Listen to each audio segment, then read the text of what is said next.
안녕하십니까. 승원 스님입니다. 오늘은 깨달음에 대한 얘기를 해볼까 합니다. 불교의 지상 최고의 목표는 해탈, 즉 깨달음을 성취하는 것이라고 할 수 있습니다. 그런데 이 깨달음이라고 하는 것이 가만히 보면은 거의 어떤 출가한 스님들의 전유물처럼 그렇게 되어 있습니다. 그래서 오늘은 여러분들한테 좀 희망을 주기 위해서 깨달음은 출가를 했든 출가를 하지 않았든 또 남자든 여자든 나이가 많은 사람이든 젊은 사람이든 차별 없이 누구나 깨달음을 얻을 수 있다는 희망을 주고자 합니다. 불교의 목적은 괴로움에서 벗어나 영원한 즐거움을 얻는, 흔히 이고득락이라고 합니다. 그런데 이고득락하기 위해서는 깨달음이 필요합니다. 똑같은 조건 속에서도, 똑같은 환경 속에서도 누구는 괴롭고 누구는 즐겁습니다. 그것은 마음의 차이거든요. 이것은 단순 비교고요. 진정한 대자유와 대해탈을 얻기 위해서는 본래의 실상, 나의 존재를 바르게 깨달아야 합니다. 깨닫지 않고서는 영원한 해탈, 즉 자유와 행복을 얻지 못하기 때문입니다. 화엄경에서는 일체 중생이 신류불성이다.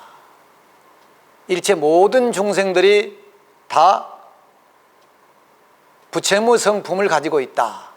즉 누구나 부처님이 될 수 있다. 이렇게 설하고 계십니다. 그럼 부처님이 깨달았다면 나도 깨달을 수 있는 거죠. 그래서 불가에서는 부처는 이룬 부처요, 중생은 장차 이룰 부처이다. 이렇게 얘기하곤 합니다. 역사적인 기록을 살펴보면 깨달은 사람이 유독 출가한, 특히 남자 스님들, 비구 스님이라고 하죠. 비구 스님들이나 또 일부분 거사님 중심으로 이루어져 있다고 하는 것을 살펴볼 수 있습니다. 과거 인도나 중국 또는 우리나라에 여성의 존재감은 매우 낮았습니다. 여성은 출산, 육아, 살림이나 하는 그런 존재로 여겼기 때문입니다. 즉 남존여비 사상이 상당히 팽배했지요. 그러므로 설사 출가한 비구니 스님이나 보살님이 수행해서 깨달음을 얻은 사람이 있다고 할지라도 아마 거의 기록에는 잘 드러나지 않은 것이 사실입니다. 그러나 부처님 법에는 여성이 아주 하열한 존재가 아니었습니다. 분명 비구니 스님이나 또는 여성, 보살님들도 수행해서 깨달음을 얻은 분들이 덜어는 있지 않았을까? 그렇지 않을까요, 여러분? 분명히 있었겠지요. 또 일부이긴 하지만 중국 선정에서는 거사나 비구니 스님이 법을 전해받았다는 기록이 몇 군데 보이고 있습니다. 그러니 깨달음이 어찌 출가한 비구 스님이나 남성 또는 특정한 사람들만의 전유물이겠습니까? 아마도 비구나 남성 중심의 시대 상황이 이런 수행이나 깨달음이 비구나 거사 중심으로 전개되었기 때문에 상대적으로 비군이나 보살에 관한 이야기는 많이 드러나지 않았을 것이라고 생각을 합니다. 그러나 서두에서 말씀드린 것처럼 이 깨달음에는 출가나 재가 남녀노소의 구분이 있을 수가 없습니다. 여러분 3대 거사라는 말을 들어보셨나요? 3대 거사. 이제 불교에서는 3대 거사라는 말이 있습니다. 인도의 유마거사, 중국의 방거사, 신라의 부설거사, 이 세 거사를 3대 거사라고 합니다. 너무 잘 아시죠? 이 세 분에게는 모두 공통점이 있습니다. 뭐냐면요, 본인뿐만 아니라 그 가족들까지도 깨달음을 얻었다는 그런 점입니다. 즉 한소식 한 분들이다. 우리 불교에서는 그렇게 얘기를 하지요.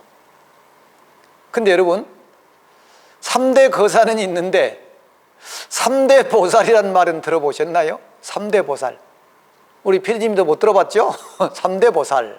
3대 보살. 이것도 아마 어떻게 보면 성차별인가요? 뭔가요 이것도?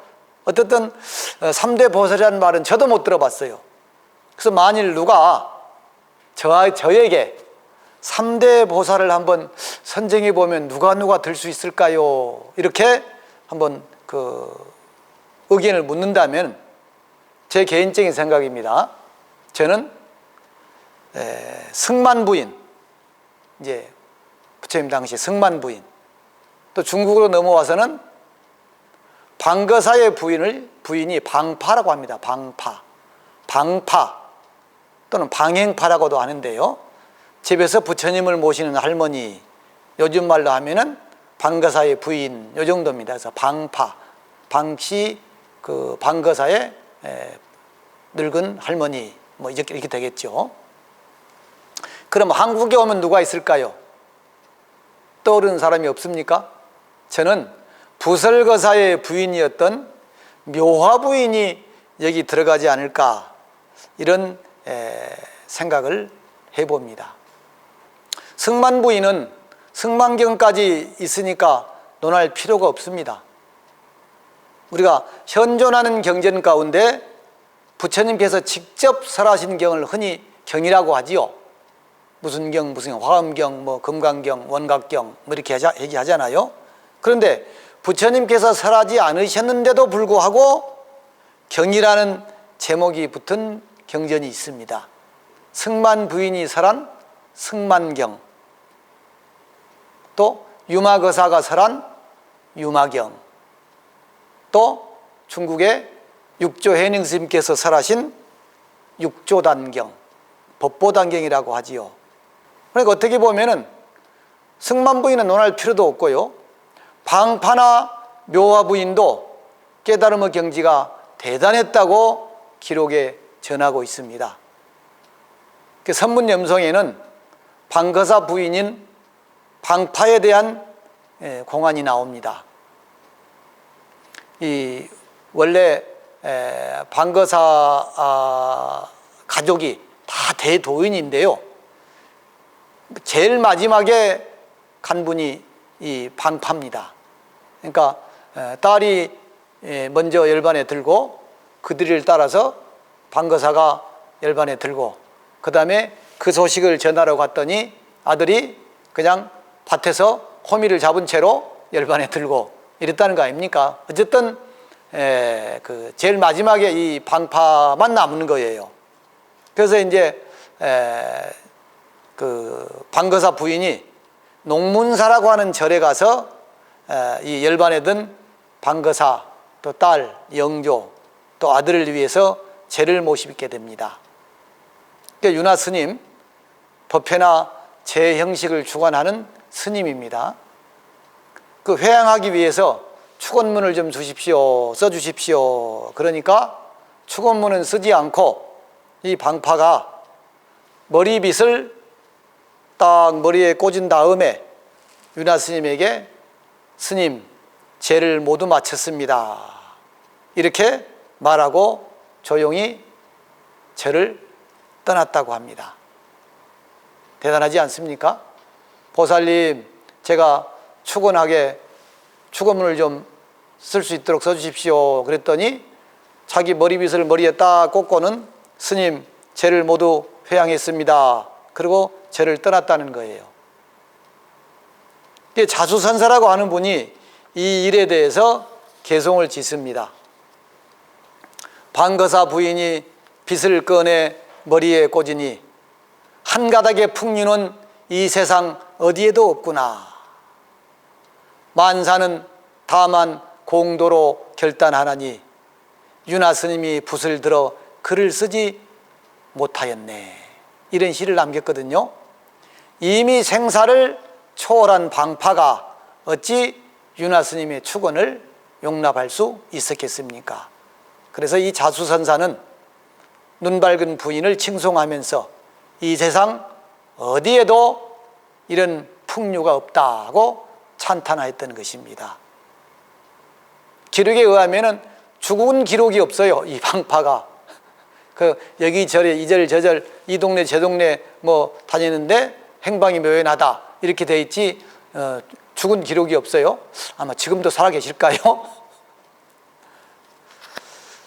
그래서 유마거사, 방거사, 부설거사 같은 분들이 속가에서 가족과 함께 살면서도 깨달음을 얻었다. 그 경지가 매우 높았다.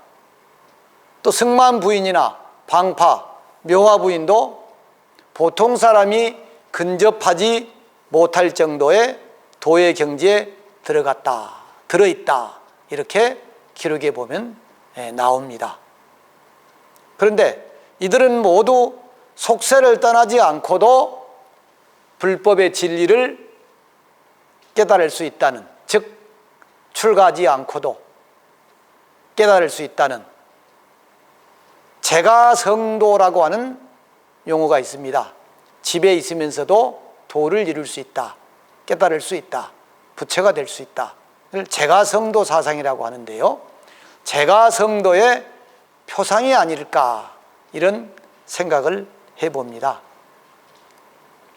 불교에서 깨달음을 얻은 여성, 특히 나이든 노보살님이 깨달음을 얻었다는 이야기는 흔치 않습니다. 혹시 이 유튜브를 보신 분들 가운데 연세가 지긋하신 노보살님들은 아주 희망적인 얘기가 될 것 같습니다. 노보살님들에게는.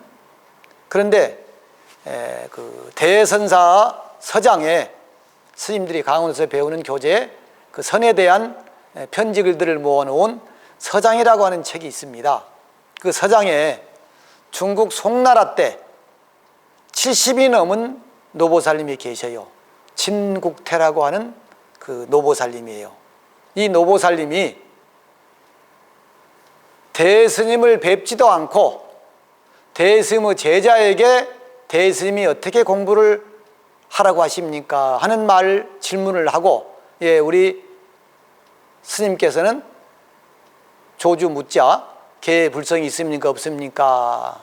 없느니라 그랬는데 왜 없다고 했을까? 이것이 조주 묻자 화두인데요, 이 조주 묻자로 공부를 하라고 하십니다. 이런 말을 듣고 대스님을 그 믿는 마음이 간절했기 때문에 이 묻자 화두를 들고 공부를 해서 깨달음을 얻습니다. 그리고 그 깨달음의 경지를 시로 표현하지요. 이것을 흔히 오도송이라고 하잖아요. 그런데 스님들만 오도송이 있는 것이 아니라 거사님이 깨달아도 거사님이 쓰신 오도송이 있고, 보살이 깨달아도 보살이 쓰신 오도송이 있습니다. 그 오도송을 대종고선사한테 보냅니다. 그 대종고선사께서 적 살펴보니까 깨달음을 얻었거든요. 그래서 깨달았다고 인가를 합니다. 이런 여러 가지 신뢰를 봐도요, 또 중국에 보면 기록에 의하면 비구니 스님도 깨달음을 얻어서 어느 스님의 법을 전해받았다, 이런 기록들이 드러나옵니다. 그렇다면 깨달음이 출가한 비구 스님의 전유물이 아니라 깨달음에는 출가와 재가 남녀노소에 구분이 없이 누구나 열심히 정진하면 깨달을 수 있다. 그리고 혹시 이 유튜브를 하신 노보살님들 실망하지 마시고 지금이라도 발심하셔서 정진하신다면 분명 깨달음을 얻을 수 있을 것입니다. 이렇게 깨달음에는 출가나 재가 남녀노소의 구별이나 차별이 없는데 오직 정진을 필요로 할 뿐이다, 이렇게 말합니다.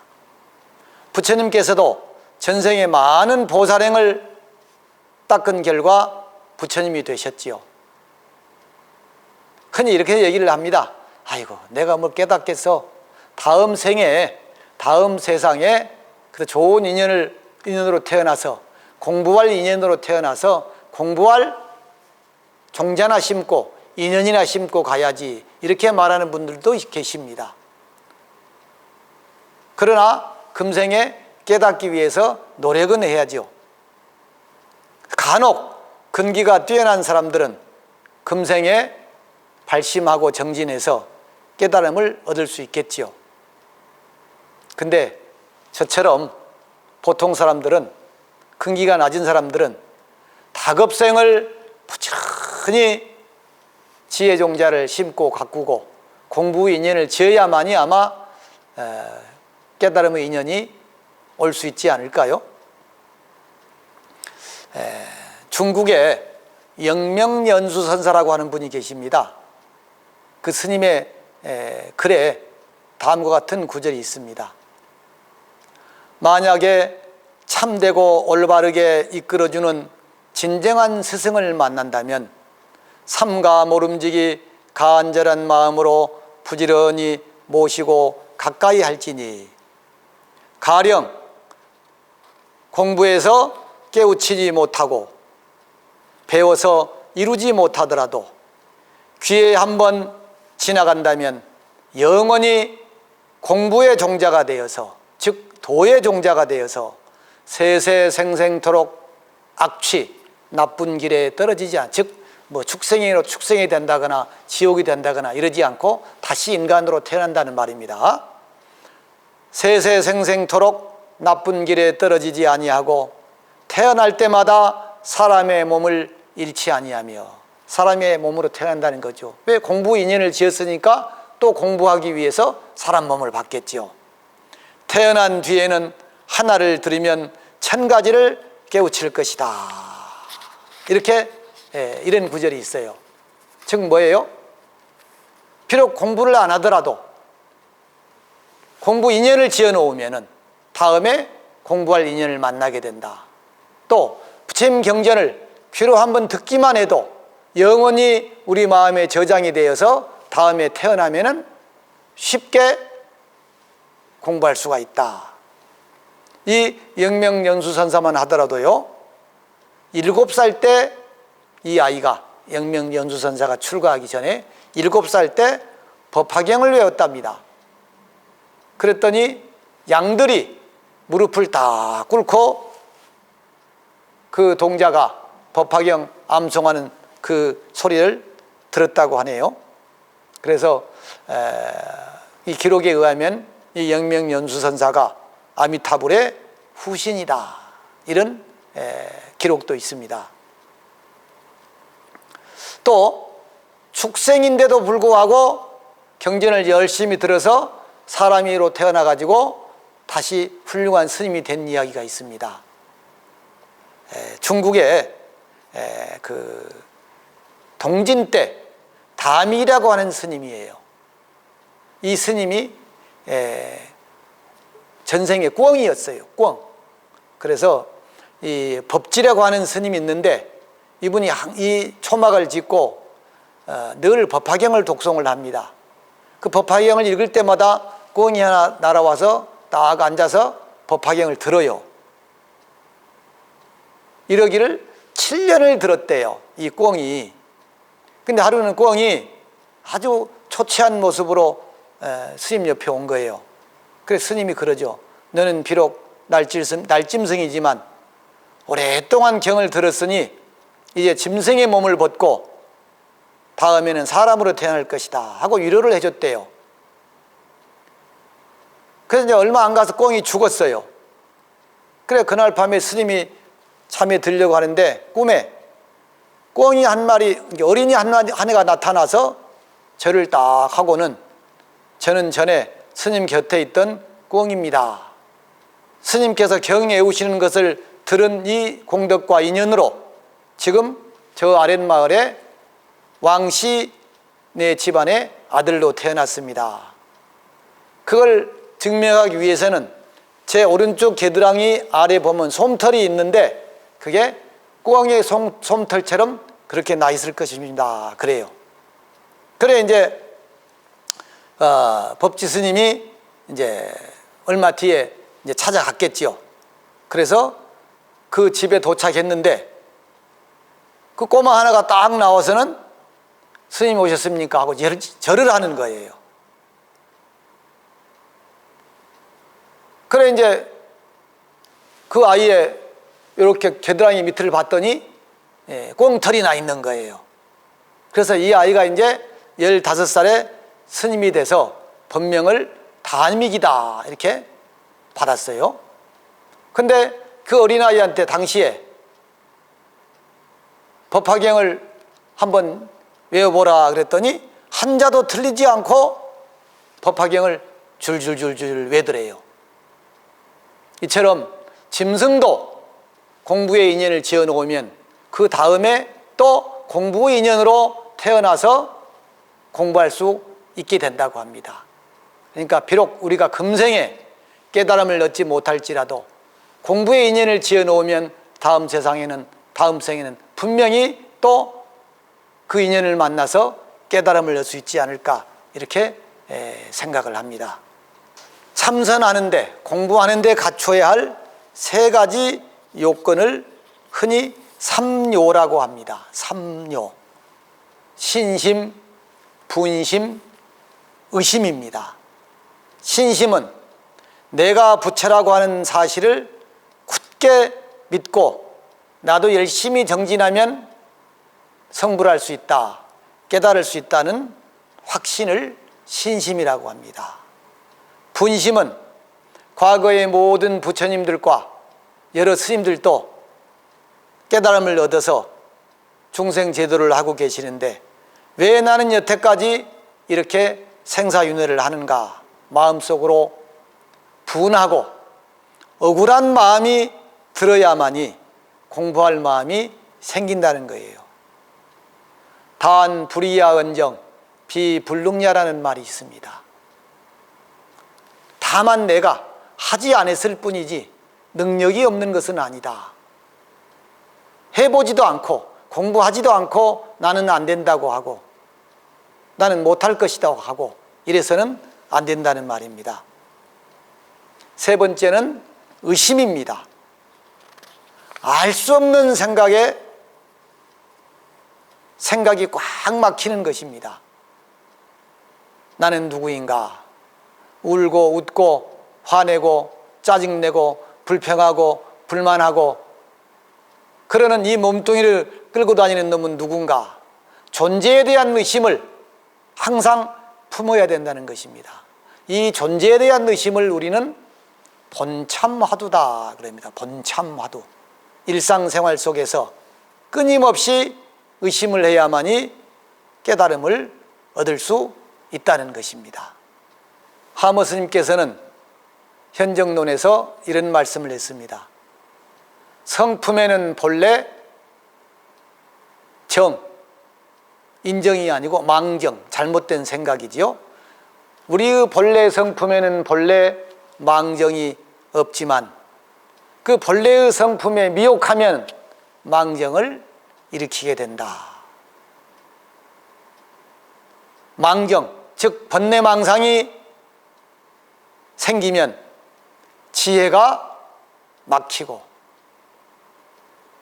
생각이 변하면 본체가 달라진다. 우리도요, 좋은 생각을 하면은 얼굴이 선하지만 좀 나쁜 생각을 하면 얼굴이 험악하게 변합니다. 화를 내거나 불평불만하거나 짜증을 내면 얼굴이 그대로 쓰이지요. 그래서 생각이 변하면 본체가 달라진다. 그래서 만상은 이것 때문에 형성되었고 생사는 이것 때문에 시작되었다. 이 망정에는 더러움과 깨끗함이 있고 착함과 악함이 있다. 우리 마음에 그렇잖아요. 더러운 마음도 있고 깨끗한 마음도 있고 착한 마음도 있고 악한 마음도 있습니다. 이 가운데에서 이 네 가지가 있는데, 깨끗함과 착한 것은 성인이 되는 원인이고 더러움과 악한 것은 범부가 되는 원인이다. 그런데 만일 망정, 즉 번뇌망상이 일어나지 않는다면 범부도 성인도 일어날 수 없다.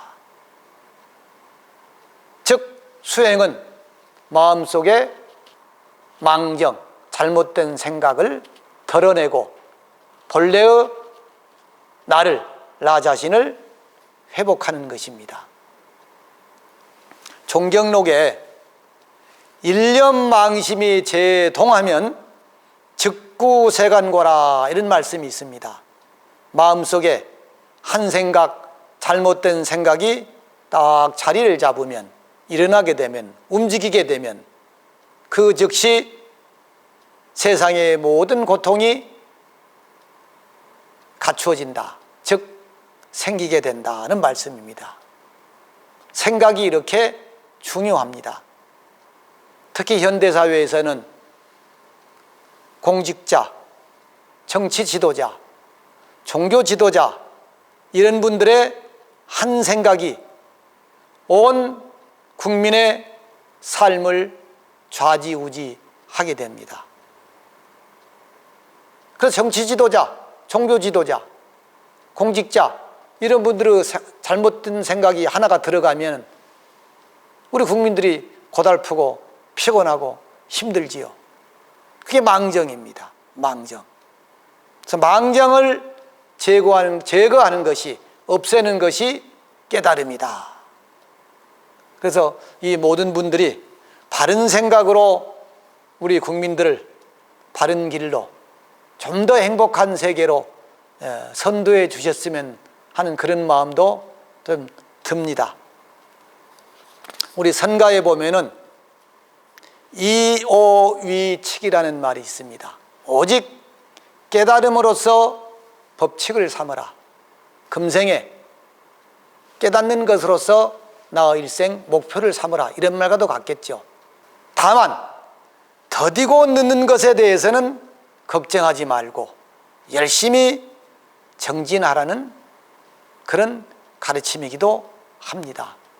어떤 목표를 세워놓고 왜 목표가 이루어지지 않는가 고민할 것이 아니라 정진만 하면 되는데 왜 안 될까, 왜 안 될까, 왜 나는 안 될까, 이렇게 조바심을 일으키지 말라는 것입니다.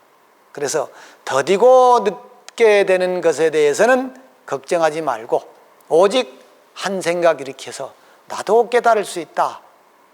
부처님만 깨달을 수 있는 것이 아니라, 조사 스님들만 깨달을 수 있는 것이 아니라 나도 깨달을 수 있고, 이 유튜브를 보는 여러분, 심지어 어린이, 노보살님들도 능히 부처님과 같은 깨달음의 능력이 있다는 것입니다.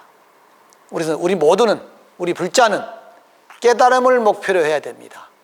그리고 매일매일 조금씩 한 발자국 한 발자국 정진을 해야 됩니다. 만약 금생에 깨달음을 성취한다면 더 바랄 나위가 없겠지만 최소한 아까 말씀드린 대로 공부하는 인연은, 다음 생에도 공부할 수 있는 인연은 짓고 가는 것이 그래도 제일 잘 살고 있는, 잘 살아가는 금생, 한생이지 않을까, 이런 생각을 가져봅니다. 깨달음뿐만이 아닙니다. 여러분들의 목표도 마찬가지입니다. 그가 할 수 있다면 나도 할 수 있다. 피기장부면 아역이라 그랬습니다. 저가 장부라면 나 또한 그러하다. 저가 부처님이라면 나 또한 부처님이 될 수 있다. 이것이 불교의 근본 사상입니다. 이런 마음으로 나도 할 수 있다, 나도 깨달을 수 있다는 그런 마음이 있다면 분명히 여러분들의 삶이 한층 더 역동적이지 않을까 하는 생각을 해봅니다. 매일매일 건강하시고 행복하시고 공부하는 마음 일으키시면 정말 좋을 것 같습니다. 여러분 발심하고 정진하십시오. 예.